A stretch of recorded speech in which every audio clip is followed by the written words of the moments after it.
وزیر اعظم میاں شہباز شریف نے کہا ہے کہ عمران خان سے مذاکرات کے لیے تیار ہوں، لیکن آرمی چیف کی تعیناتی پر بات نہیں ہوگی۔ لاہور میں یوٹیوبر سے گفتگو کرتے ہوئے وزیر اعظم کا کہنا تھا کہ سعودی عرب سے ہمارا روحانی اور دلی رشتہ ہے۔ سعودی عرب کے دورے میں محمد بن سلمان سے اچھے ماحول میں ملاقات ہوئی۔ انہوں نے پاکستان میں سرمایہ کاری کی یقین دہانی کروائی ہے۔ سعودی ولی عہد جلد پاکستان تشریف لانے والے ہیں۔ پاکستان آمد پر ان کا شاندار استقبال کیا جائے گا۔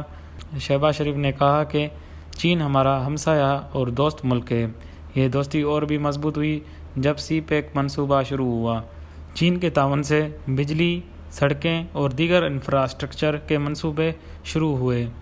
جلد ہی چین بھی جانے والا ہوں۔ وزیر اعظم کا کہنا تھا کہ پاکستان حالیہ بارش اور سیلاب کی وجہ سے بے پناہ متاثر ہوا ہے۔ سیلاب کی وجہ سے $40 ارب کا نقصان ہوا ہے۔ سیلاب سے 13,000 کلومیٹر سے زائد سڑکیں اور 40 لاکھ ایکڑ پر کھڑی فصلیں تباہ ہوئیں۔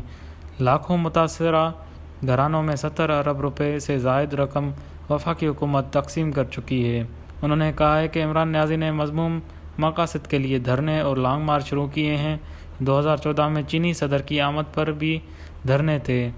چینی صدر نے خود ان سے درخواست کی تھی کہ 3 دن کے لیے اٹھ جائیں۔ ان کی وجہ سے چینی صدر کے دورے میں 7 ماہ تاخیر کا شکار ہوا۔ 4 سال میں انہوں نے کیا ہے کہ یہ دوبارہ دھرنے دینے چلے ہیں۔ اس شخص کی نظر میں بس میں ہی ہوں اور کچھ نہیں۔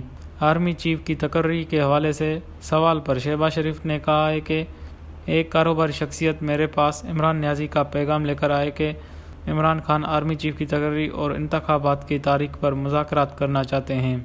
عمران خان کو جواب بھجوایا کہ مذاکرات کے لیے تیار ہوں، لیکن آرمی چیف کی تقرری ایک آئینی معاملہ ہے، اس پر کوئی مذاکرات نہیں کروں گا۔ مزید شہباز شریف کا کہنا تھا کہ عمران نیازی کا سب سے بڑا ڈاکہ 190 بلین پاؤنڈ کا ہے۔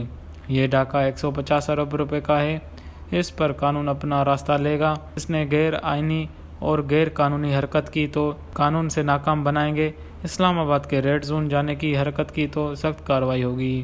وش نیوز، کراچی۔